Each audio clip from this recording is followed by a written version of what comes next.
안녕하십니까 믿음의 형제자매 여러분. 저는 오늘 이 시간에 인자의 징조가 현재 하늘에 비치고 있음이라고 하는 제목으로 여러분께 말씀을 드리겠습니다.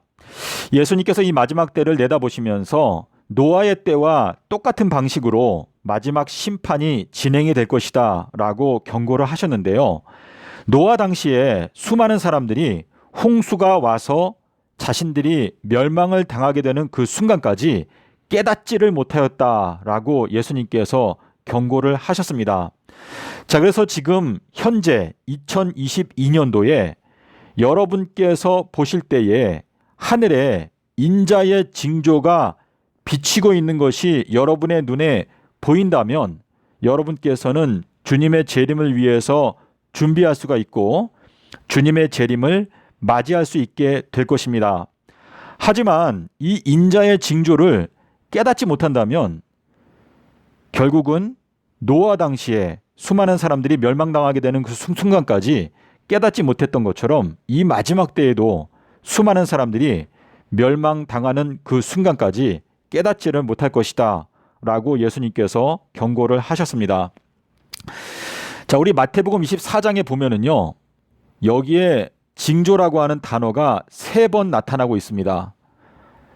3절하고 그리고 24절하고 그리고 30절에 3번 나타나고 있는데 3절에서 예수님의 제자들이 예수님께 여쭤보기를 세상 끝에는 어떠한 징조가 있을 건가요? 라고 물어보았을 때 예수님께서 24절과 30절에서 2번에 걸쳐서 징조라고 하는 단어를 사용하시면서 그들의 질문에 대해서 대답을 하셨습니다. 자, 24절에는 거짓 선지자가 나오는데 이 거짓 선지자가 큰 징조를 행할 것이다 라고 예수님께서 경고를 하셨습니다. 자, 근데 이 거짓 선지자는 계시록에 가면 13장 13절과 19장 20절에서 땅에서 올라오는 새끼 양처럼 2뿔이 있는 한 짐승이 나오는데 그 짐승은 용처럼 말을 한다라고 기록하고 있습니다.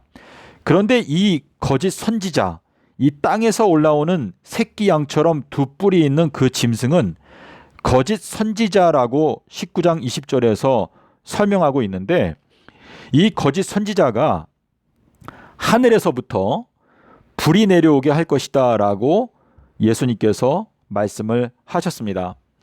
자, 그런데 30절에 가면 여기에는 하늘에, 여기에도 역시 하늘인데요. 하늘에 인자의 징조가 비칠 것이다.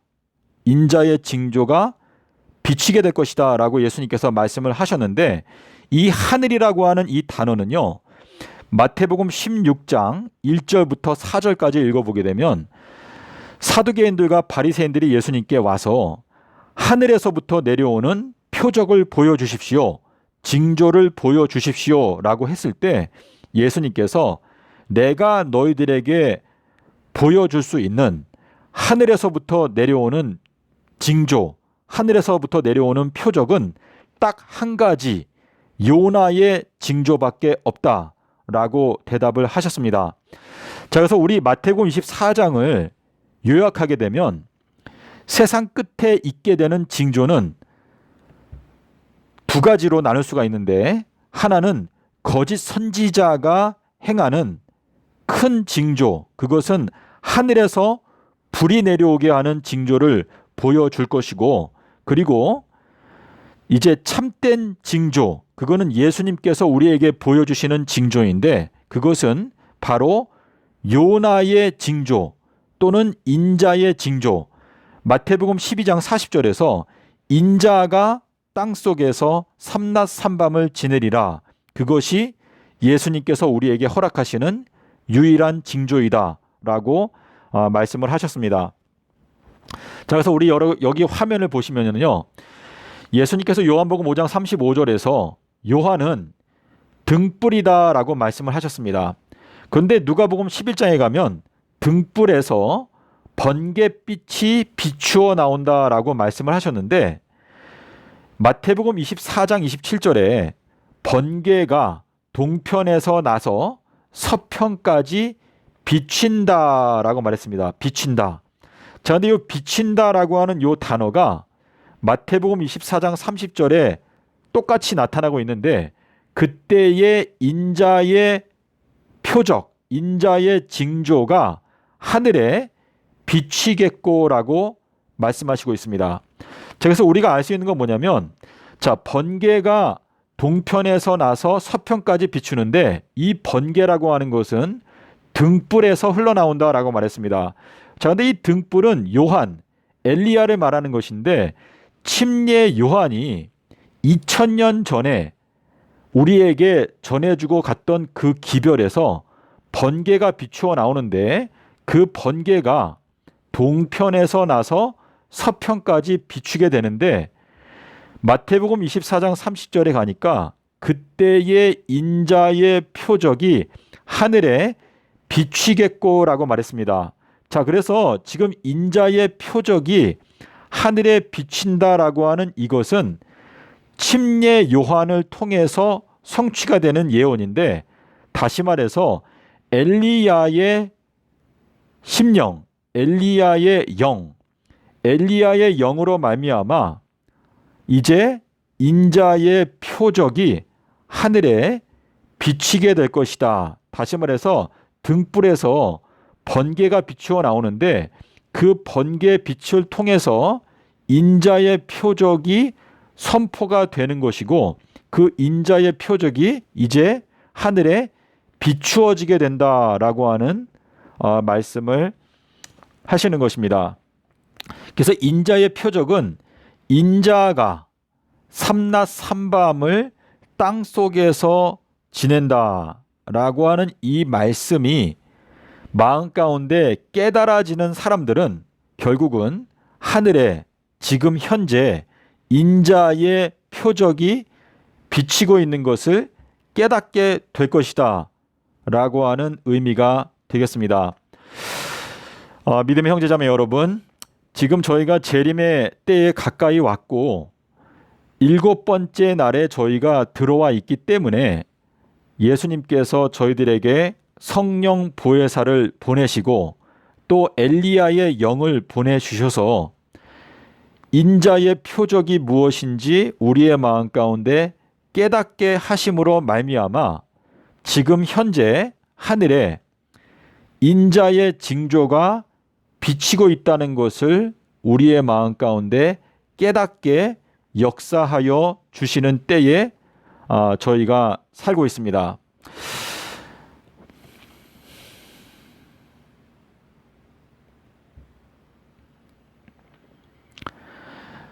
자, 우리 유다서 10절에 가면은요, 이런 말씀이 있습니다. 이성 없는 짐승과 같은 자들, 그 사람들은 본인들이 알지도 못하는 내용에 대해서 비난을 한다, 비방을 한다, 이렇게 말씀하시고 있는데 이 짐승이라고 하는 것은 결국은 짐승의 표를 받게 되는 사람들을 말하는 것인데요. 여기에 이성, 이 이성은요, 헬라어로 로고스입니다. 로고스. 자, 이 로고스라고 하는 요 단어 앞에 알파가 붙게 되면 이성이 없다라고 하는 뜻인데, 이성이 없다라고 하는 것은 하나님의 말씀, 예수님은 로고스이신데 요한복음 1장 1절에서 태초에 말씀이 계시니라 라고 말씀을 하시고 있는데요. 이성이 없다라고 하는 것은 예수 그리스도의 그 말씀이 마음 가운데 없는 그러한 사람들은 금요일 십자가서를 믿는 자들인데, 금요일 십자가서를 믿는 사람들은 짐승의 표를 받게 될 자들이다라고 하는 의미가 되겠습니다. 요한복음 1장 1절에 태초에 로고스가 계시니, 히브리서 3장 14절에 태초부터 확실한 것을 끝까지 견고히 잡게 되면 그리스도와 함께 참여한 자가 될 수 있다라고 말씀을 하셨습니다. 자, 창세기 1장 5절에서 태초에 예수님께서 말씀하시기를 빛을 낮이라 칭하시고 어두움을 밤이라고 칭하셨습니다. 요한복음 8장 25절에서 나는 태초부터 너희에게 말하여 온 자니라 라고 예수님 자신을 소개하고 있습니다.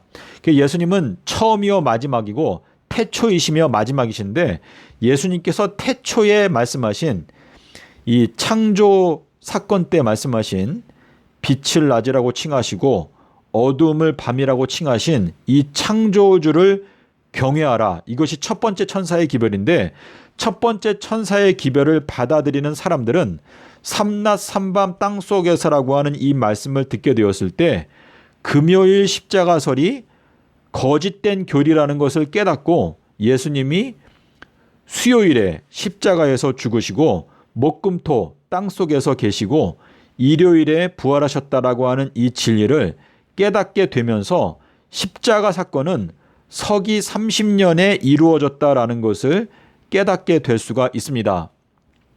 예수님께서 수요일에 돌아가신 그 이유는요. 아담과 하와가 실제로 수요일 날 선악과 열매를 따먹고 일요일 날 가죽옷을 입었기 때문에 그 범죄 사건을 우리에게 똑같이 보여주기 위해서 수요일에 십자가에서 죽으시고 일요일에 부활을 하셨는데 이 내용은 출애굽기 12장 3절과 6절에 보면 아비벌 10일에는 너희가 양을 선택하고 그리고 아비벌 14일에는 양을 죽여라 라고 하는 이 말씀 속에서 요나의 표적의 비밀이 여기에 담겨져 있습니다. 그래서 10일부터 14일까지 10일 그리고 11, 12, 13 삼낮 삼밤이 지나가고 나서 그리고 14일 날 양을 죽였는데 아담과 하와가 범죄했던 그 사건을 우리가 깨닫게 되면 예수님께서 왜 수요일 날 돌아가시고 일요일 날 부활하셨는지를 저희가 알 수가 있습니다. 아담과 하와는 실제로 수요일 날 선악과를 따먹고 그리고 일요일 날 가죽옷을 입고 그리고 에덴 동산에서 출애굽을 하였습니다.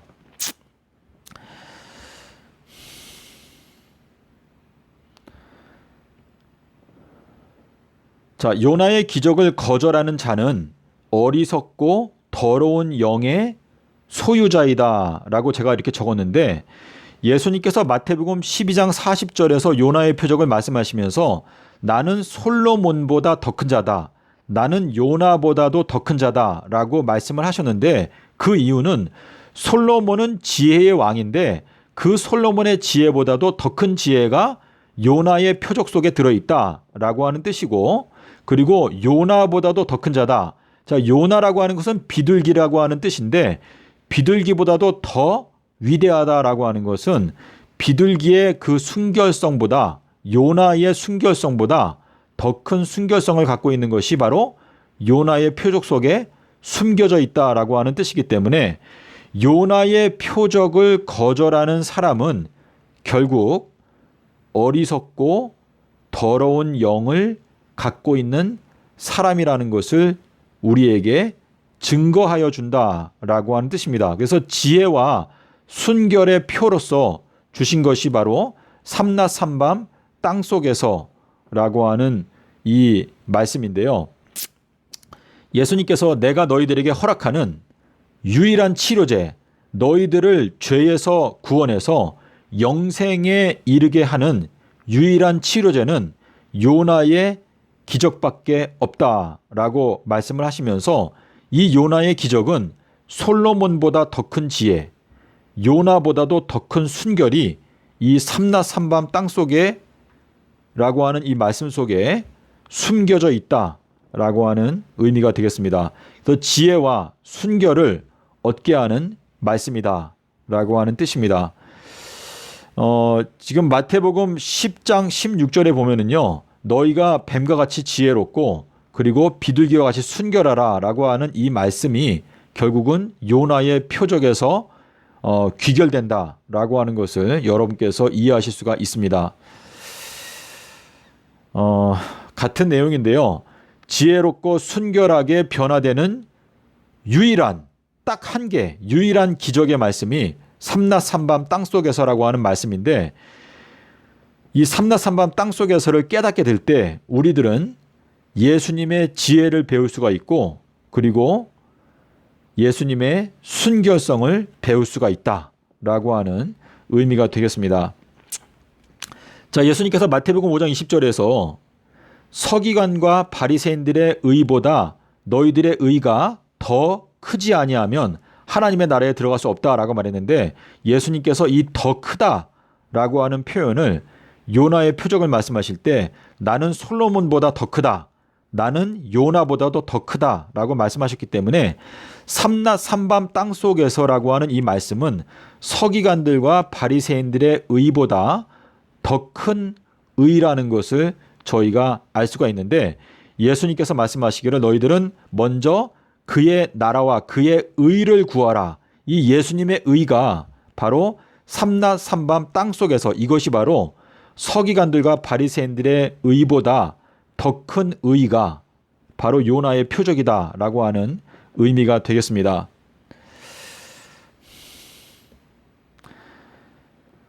자, 예수님께서 땅속에서 삼낮 삼밤을 지내신 후에 이제 부활하셨는데 부활하셨을 때 예수님께서 막달라 마리아에게 말씀하시기를 내가 나의 아버지께로 간다라고 말씀을 하셨습니다. 자, 예수님께서 하나님 아버지께로 가실 수 있게 된 시점은 삼낮 삼밤 땅속에서를 지내신 그 다음에 나의 아버지께로 간다라고 말씀하셨는데 이 이야기가 에스더서 4장 26절 그리고 5장 1절로 기억하는데요. 에스더가 삼낮 삼밤을 금식한 다음에 그 다음에 왕 앞에 나갔습니다. 자, 그와 마찬가지로 예수님께서는 나로 말미암지 않고는 너희가 아버지께로 갈 수 없다라고 말씀하셨는데 이 말씀의 뜻은 무엇인가 하면 예수님께서도 아버지께로 가시기 위해서 땅속에서 삼낮 삼밤을 지내신 다음에 아버지께로 갈 수가 있었습니다.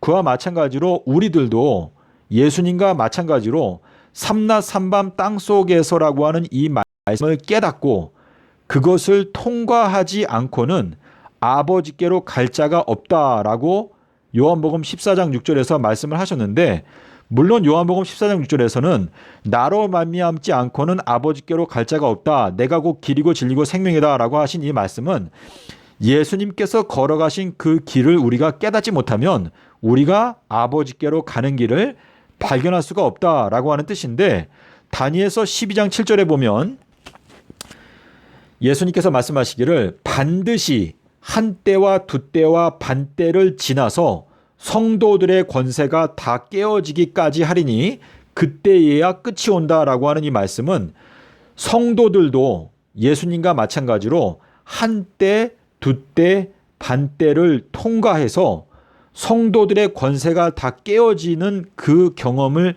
해야 결국은 아버지께로 너희들이 갈 수가 있게 될 것이다 라고 하는 것을 말씀하시는 것입니다.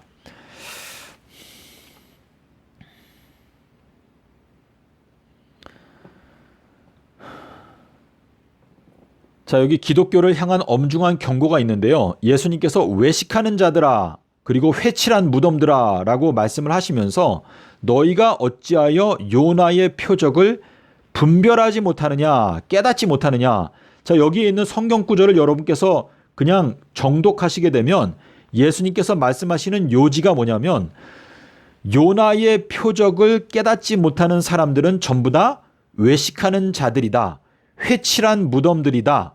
그 속에 더러운 것들이 가득한 자들이다 라고 하는 뜻인데 외식하는 자들의 특징, 회칠한 무덤들의 특징은 요나의 표적을 깨닫지 못하는 자들이다 라고 하는 것을 예수님께서 분명하게 말씀을 하시고 있습니다.